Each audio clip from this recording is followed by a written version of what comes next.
Hey guys, welcome to my new blog. तो आप सब यही सोच रहे हो कि टुलोनी बिया देने के बाद मोनिका अचानक कहाँ गायब हो गई।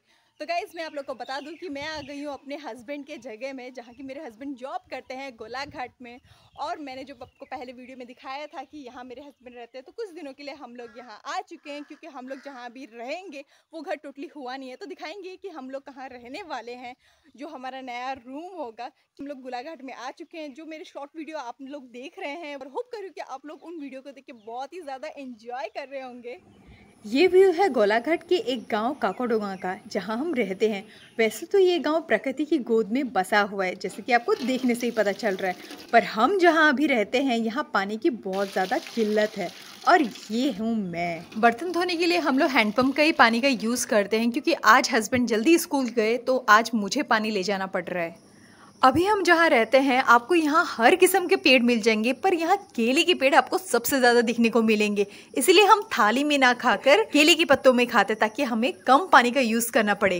तो अभी आपके मन में एक सवाल उठ रहा होगा कि ये लोग ब्रश और नहाते किस पानी से। जी हाँ, थोड़ा इंतज़ार कीजिए, बताती हूँ। सो बातें तो आप लोगों के साथ बहुत हो गई, तो अब कर लेती हूँ मैं ब्रश। तो आज के मौसम की मैं क्या ही बात करूँ, जैसे इंसान का मूड बदल जाता है, आज का मौसम भी कुछ वैसे ही मूड बदल रहा है। जैसे कभी धूप कभी बारिश। तो इस बारिश के मौसम में गर्मा गर्म एक कप चाय तो बनती है। तो मैं क्योंकि अकेली हूँ, तो एक कप अदरक वाली लाल चाय बना लेती हूँ। तो शक्ति रोधक चाय पी के अब लगते हैं काम की ओर। अभी आप सोच रहे होंगे कि मैं इतने फटाफट बर्तन क्यों धो रही हूँ, क्योंकि आपको इस पानी के बारे में बिल्कुल भी नहीं पता। अभी जैसे ये पानी दिख रहा है ना, ये वैसे ना हो के ऐसा होने वाला है, ऑयल ऑयल सा तैरता हुआ। और बर्तन धोने के बाद मैंने चावल को निकाल दिया थोड़ा सा बाहर। अपने फ्री टाइम को बिजी करने के लिए मैंने की है ये छोटी मोटी सी गार्डनिंग, जिसमें मैंने लगाया है पान, प्यारी पालंग, और आपको ये तो पता ही है स्नेक प्लांट। और ये है भेबेली लौटा, जो कि चटनी में डाल के खाते हैं। इसको हिंदी में क्या कहते हैं मुझे नहीं पता, अगर आपको पता है तो कमेंट करके प्लीज़ बताइएगा। ये है छोटी मानी मुनी, और इस तरफ है मोशुंदोई। और इस चावल के बैग में मैंने लगाया पुदीना। अगर हम इस पूरी बाड़ी का एक चक्कर लगा लेना, मुझे कुछ ना कुछ ज़रूर मिल जाएगा। तो अभी चटनी के लिए कुछ ना कुछ ढूंढते हैं। तो गाइज, ये है नागा धनिया, और इस तरफ है अस्पिस में इसे कहते हैं मोशुंदी, जिसमें दोई बिल्कुल नहीं होता है। और ये है डांगो मानीमुनी, इससे छोटी होती है होरू मानीमुनी।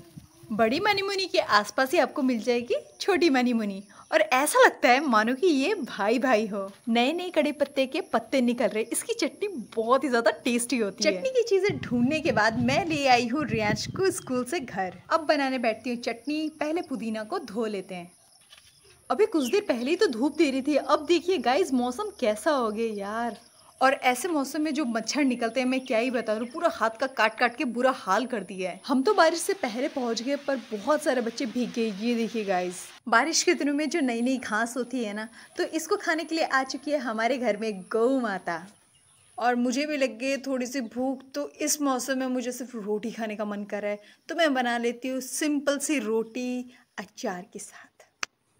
केले के पत्ते में खाने के बहुत सारे फायदे होते हैं। पहली बात ये कि हेल्थ के लिए अच्छा होता है। सेकंड बात मेरे लिए ये कि पानी की कम खपत होती है। तीसरी बात ये कि ज़मीन में मिल जाता है, या ज़मीन में ना भी मिले तो गाय या बकरी तो ज़रूर खा ही लेती है। क्योंकि बारिश अभी कम हो चुकी है, तो मैं आपको ले आई हूँ पानी के दूसरे स्रोत की ओर, जहाँ से अगर ट्यूबवेल से पानी ना आए तो कहाँ से ले सकते हैं। जी हाँ, आपने बिल्कुल सही सोचा। ये है तालाब, आसामीज में कहते हैं इसको पुखड़ी। तो यहाँ बकेट में रस्सी बांध के फेंकी जाती है, फिर इसे निकाला जाता है, और इससे आप घरेलू काम कर सकते हैं, जैसे कपड़े धोना, बर्तन धोना, घर पोंछना। सबको यहाँ तालाब से ही पानी यूज़ करता है। पता नहीं क्यों मैं ही नहीं कर पाती, क्योंकि शायद मैंने पहले यूज़ नहीं किया इसलिए। तो इसलिए मैं जा रही हूँ अभी फार्म में। यहाँ अभी ऑफिस के लोग जा चुके हैं, तो रिचू नहाएगा और मैं सिर्फ अपने बाल ही धोऊंगी। यहाँ के पानी को देख के सच्ची दिल को बहुत सुकून मिलता है। वैसे तो हमारा घर सीधे सीधे में है, पर आजकल सीधा सीधा मिलता कहाँ है कुछ। तो हम ले आए थे रियांश की यूनिफॉर्म धोने के लिए, और वो जितना हो सके खुद का काम खुद ही करने की कोशिश करता है। तो हमारा हो चुका है, हमने हाफ बकेट पानी ले लिया, क्योंकि फुल लेने से मेरे हाथ के जॉइंट में दर्द होता है। अभी चलते हैं। गाइज, आप सभी ने ये बात गौर ही किया होगा कि हम पूरा दिन पानी के कामों से घिरे रहते हैं, पीने से लेकर धोने तक। सो आप सभी से यही रिक्वेस्ट करूंगी कि आपको पानी की जितनी ज़रूरत है उतना ही यूज़ कीजिए, फिजूल में पानी वेस्ट मत होने दीजिए। क्योंकि हमारे इंडिया में अभी भी बहुत सारे ऐसे राज्य हैं जहाँ पानी की बहुत किल्लतें चल रही है। और एक इंटरेस्टिंग बात बताऊँ आपको, तो हमने यहाँ आके ख़रीद लिया एक सेपा जिसमें मछली को पकड़ा जाता है। तो मेरे हस्बैंड ला चुके हैं उसको, अब देखते हैं उसमें से क्या क्या निकलता है। जो कि हमने लगाया था कल रात को, और ये एक खेत से दूसरे खेत में ज्वाइन करने वाला जो पुल होता है ना, उसके बीच में लगाया जाता है। और गाँव में ये आपको आसानी से देखने को मिल जाएगा। अब हो चुका है चाय पीने का टाइम, क्यों न सोच रही हूँ कि पकौड़े बनाया जाए। तो प्याज ले लिए हैं, तो बनाते हैं प्याजी। जब तक रहते हैं पकोड़े तेल में, तब तक हम लोग चटनी बना लेते हैं। तो चाय और पकोड़े खा के माइंड हो गया हमारा फ्रेश। तो अभी निकलते हैं घर के लिए, मतलब ससुराल के लिए। तो अभी मैं पहन लेती हूँ हेलमेट और आपको सीधे मिलती हूँ शिवसागर में।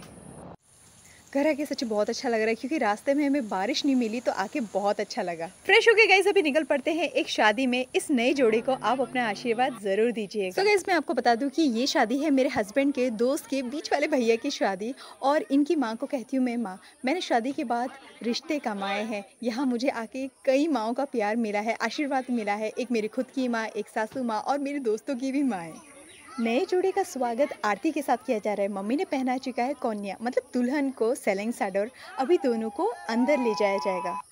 तो यहाँ बिठाया गया है हमारी प्यारी सी दुल्हन को, जिनको अभी रेडी कराया जाएगा। आप भी दुल्हन को देख के यही सोच रहे हैं कि दुल्हन की स्माइल बहुत ही प्यारी है ना? क्योंकि दुल्हन हो गई है रेडी, तो अब सारे के सारे नीति नियम यहाँ बिठा के किए जाएंगे, जैसे कि तेल डालना, सिंदूर लगाना, कंघी करना, शीशा दिखाना आदि सब। और ये जो पीछे आपको लंबू दिख रहा है, ये है प्रशांत, क्योंकि लाइट चली गई है, तो ये पूरा ध्यान रख रहे हैं कि एटलीस्ट सब रूम में लाइट रहे। तो अब मिलाते हैं आपको अपनी मम्मी से, जो कि आज बहुत ज़्यादा खुश है। और हो भी क्यों ना, फाइनली उनके 3 बेटों में से एक बेटे की शादी हो चुकी है।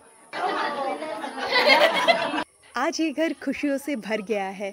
हंसते हंसते ये दिन कब गुजर गया पता ही नहीं चला। तो इस वीडियो को करते हैं अब समाप्त। तो होप कर रही हूँ कि 3 महीने बाद वापस आके आप लोगों को बहुत ही ज़्यादा अच्छा लगा होगा। अगर आप चाहते हैं कि मैं ऐसी अच्छी वीडियोस आप लोग को देते रहूँ, तो इस वीडियो को कर दीजिए लाइक और मुझे कीजिए सब्सक्राइब।